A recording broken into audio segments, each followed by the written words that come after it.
warahmatullahi wabarakatuh. Perkenalkan, saya peserta Latsar CPNS Kabupaten Mamuju tahun 2022, gelombang 4, angkatan 11, kelompok 2.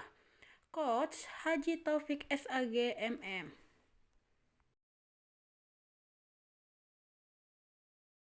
Perkenalkan, saya Dr. Gigi Dita Tri Armianti SKG dari Instansi Kerja Puskesmas Tungkait, Kecamatan Tapalang Barat.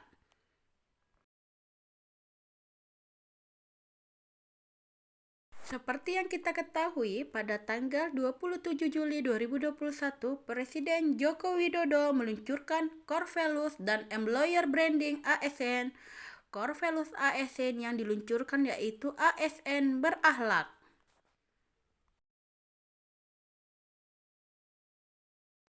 Adapun berakhlak itu terdiri dari berorientasi pelayanan, akuntabel, kompeten, harmonis, loyal, adaptif, dan kolaboratif.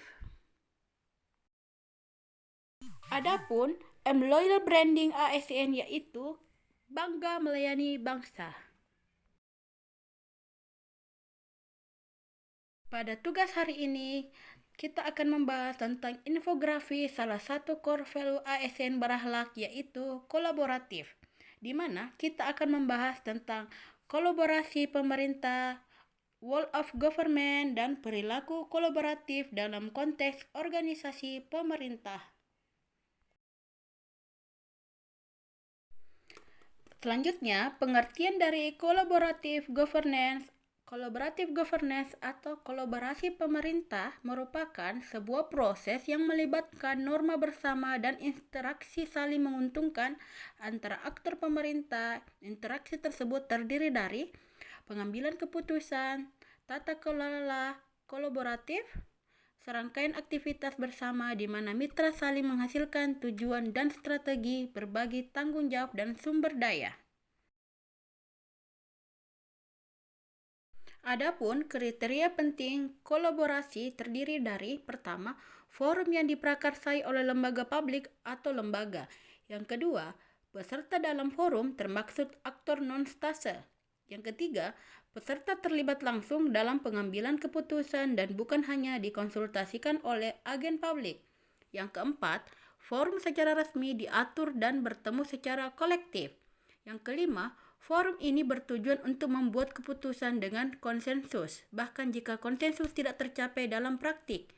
Yang keenam, fokus kolaboratif adalah kebijakan publik atau manajemen. Selanjutnya, proses yang harus dilalui dalam menjalankan kolaborasi. Yang pertama, trust and building, membangun kepercayaan dengan stakeholder dan mitra kolaborasi. Yang kedua, face-to-face dialog, melakukan negosiasi dengan baik dan bersungguh-sungguh. Yang ketiga, komitmen terhadap proses, pengakuan saling ketergantungan dalam proses serta keterbukaan terkait keuntungan bersama. Yang keempat, pemahaman bersama, berkaitan dengan kejelasan misi, definisi bersama terkait permasalahan, serta mengidentifikasi nilai bersama. Yang kelima, menetapkan outcome antara. Kolaboratif dalam konteks organisasi pemerintahan. Ada faktor yang mempengaruhi keberhasilan kolaborasi terdiri dari kepercayaan, yang kedua pembagian kekuasaan, yang ketiga gaya kepemimpinan, keempat strategi manajemen, yang kelima formalisasi pada pencapaian kolaborasi yang efisien, efektif antara entitas publik. Adapun faktor yang dapat menghambat kolaborasi antara organisasi pemerintah yaitu pertama, ketidakjelasan batasan masalah karena perbedaan pemahaman dalam kesepakatan kolaborasi. Yang kedua, dasar hukum kolaborasi juga tidak jelas. Selanjutnya, kita akan membahas tentang Wall of Government atau WOG.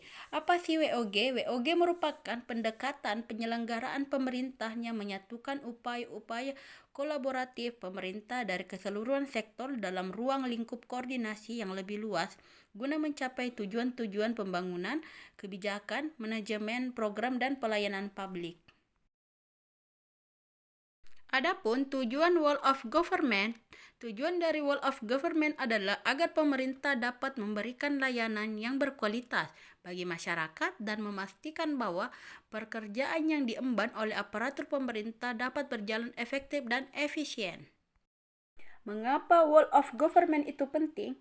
Pertama, faktor-faktor eksternal seperti dorongan publik dalam mewujudkan integrasi kebijakan, program pembangunan dan pelayanan agar tercipta penyelenggaraan pemerintahan yang lebih baik. Yang kedua, faktor-faktor internal. Dengan adanya fenomena ketimpangan kapasitas sektoral sebagai akibat dari adanya nuansa kompetisi antara sektor dalam pembangunan. Yang ketiga, keberagaman latar belakang seperti budaya, adat istiadat, serta bentuk latar belakang lainnya. Adapun praktek dari Wall of Government terbagi menjadi 4, yaitu penguatan koordinasi, yang kedua membentuk lembaga koordinasi khusus, yang ketiga membentuk gugus kerja, yang empat koalisi sosial. Adapun Wall of Government berdasarkan jenis pelayanan terdiri dari pelayanan yang bersifat administratif, yang menghasilkan berbagai produk dokumen resmi yang dibutuhkan warga masyarakat. Yang kedua, pelayanan jasa, pelayanan yang menghasilkan berbagai bentuk jasa yang dibutuhkan warga masyarakat seperti pendidikan, kesehatan, ketenagakerjaan, dan perhubungan.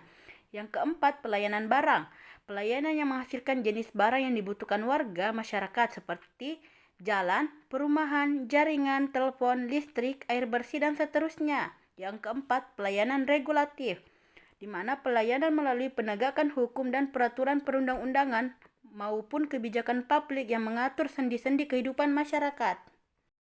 Cukup sekian tugas infografis kolaboratif hari ini. Semoga bermanfaat. Terima kasih.